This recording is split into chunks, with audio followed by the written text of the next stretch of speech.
Toronto has been hailed as the music hub of Canada for years, but the opportunities for artists to perform throughout the city continues to dwindle with the closures of music establishments. The most recent, the Dakota Tavern. From Canadian music icons Blue Rodeo to the late Gord Downie. The Dakota Tavern has been a beloved music venue in Toronto for 16 years, but will be no more.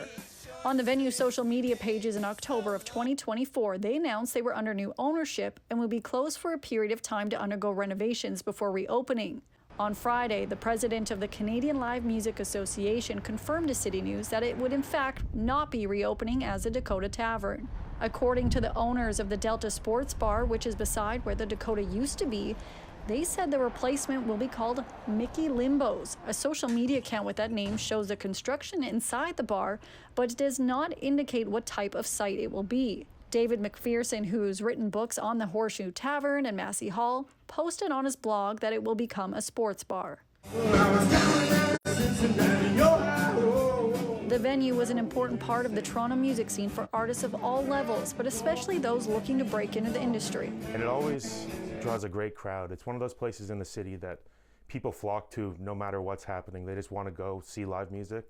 And they knew that the Dakota was a place that would have that, so it's sad to see it go. Alistair is the lead singer for the Holy Gamblers, which, for the record, my husband is one of the members of that group.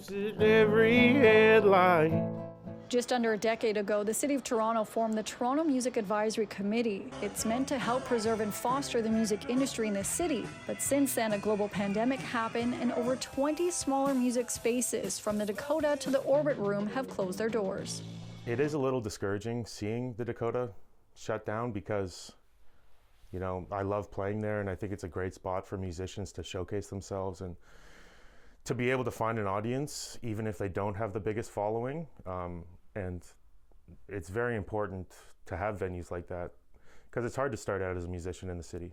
City of Toronto Councillor Brad Bradford posting this on social media. Sad news today for Toronto musicians and music lovers. The venue crisis in our city is real. As the chair of the Toronto Music Advisory Committee, I'm working with staff, industry leaders, and colleagues to find ways to support existing and new venues across the city. CityNews reached out to the new owners of the venue and did not receive a response in time for a deadline. For CityNews, I'm Lindsay Dunn.